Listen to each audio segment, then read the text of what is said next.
everyone, I'm Emma, this is Emma Rose in the Books. I want to talk to you today about a read-along that I've been doing, and that is Megalong. So if you follow the hashtag Megalong, you will find other people talking about it. So we're reading the book Meg, and I have been doing this read-along with, well, the person organising it is Erica from the Perks of Books. She's brilliant. If you haven't seen her channel before, go and check her out, and I will obviously link her in the thing, the down bar. I had no preconceptions about this book. I didn't know anything about it other than the fact that Erica talks about it on her BookTube channel. It's her favourite book. Never even heard of it before I'd seen her channel. When she announced the read along, I also didn't know that it was an upcoming film. Obviously, I found out since she's talked about it as well.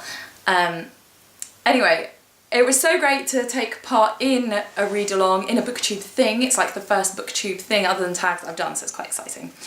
And to read a book that's about the sea, because that's, you know, one of my things. And it's always good to read a book that you don't know about, you don't, you know, have any thoughts about before. So it's quite difficult to get hold of because the new book wasn't released until the 12th of July and I wanted to read it sooner, and I couldn't seem to get hold of one of the old ones. So I got the Kindle edition, which I did manage to get, but my my Kindle wasn't working, so I had to use it on my iPad. It is working now, but anyway, so I used the iPad Kindle app, which I haven't used that much before because I don't usually like reading ebooks, but actually it was fine reading this. So anyway, let's get on with the point because I am rambling. If you want to see a synopsis of Meg, have a look on Erica's channel and she goes through the whole plot and her thoughts on it. I think I was expecting basically Jaws. I read Jaws. I like Jaws.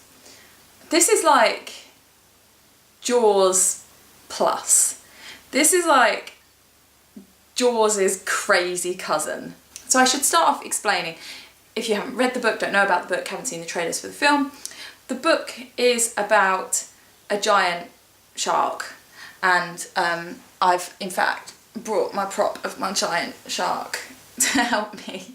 It's from IKEA. This is Grossby from IKEA, because you know, why not? So, giant shark. It's a megalodon. The premise is basically, messed up camera.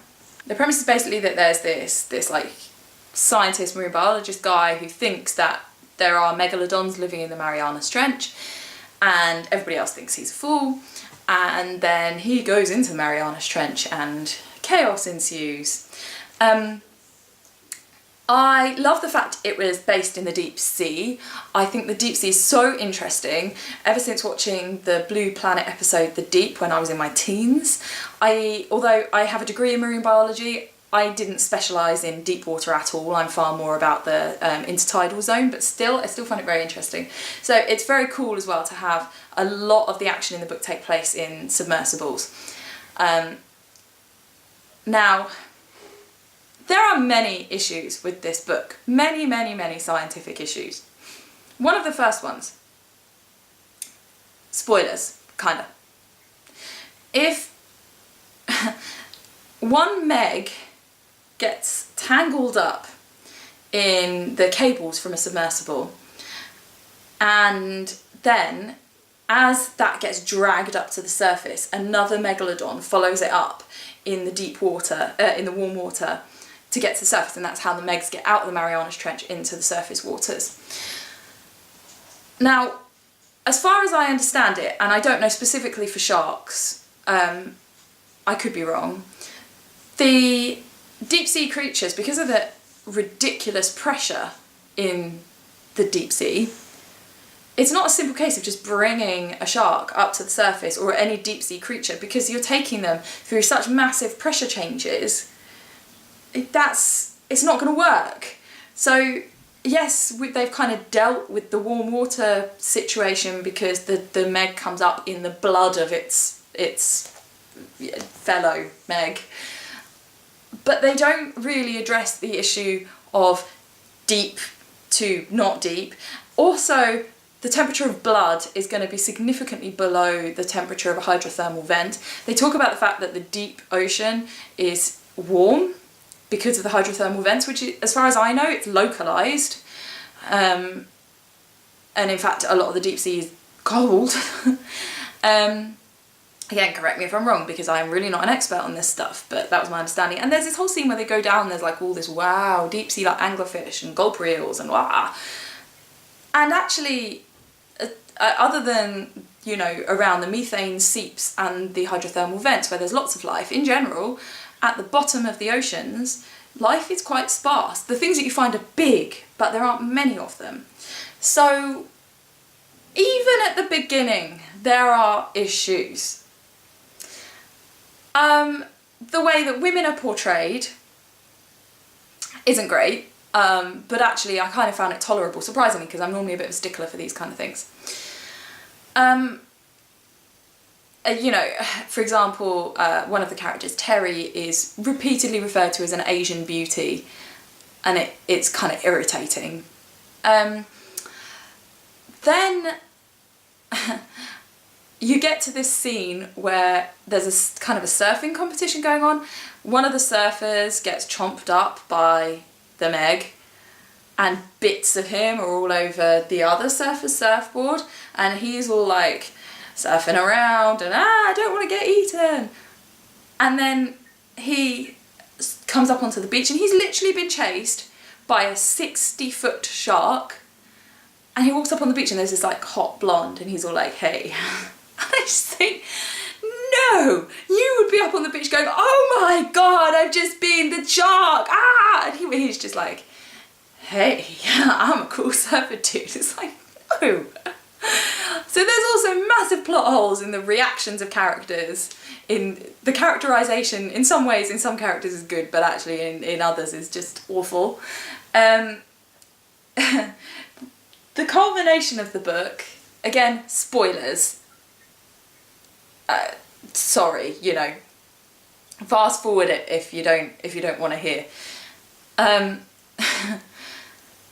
It ends up with Jonas being eaten by the Meg, and he's just like strolling around in the Meg stump. Well, he goes in the sub, and then he climbs out of the sub, and he's like going around and walking around the Meg's insides. And that was the point where, when I was reading the book, I literally out loud was going, oh, shut up, because it just got so stupid. However, I have always had a bit of a stupid sense of humour. I like something that's really idiotic. I kind of like that so bad it's good category of things, and this definitely falls into that. It's badly written, massive scientific plot holes, more than the ones I've talked about, a stupid plot. Depending on which version of the book you pick up, it's different. In fact, I didn't even mention the fact that at the beginning of the book, you've got a Meg, massive shark, attacking a T-Rex. And they're not even alive in the same time era. And it's like, oh, the T-Rex has gone in the sea to chase its prey, and then out comes the Meg. And it's just, yeah, the whole book is ridiculous. But it doesn't matter, because it is, it works, it really does work. It's just funny.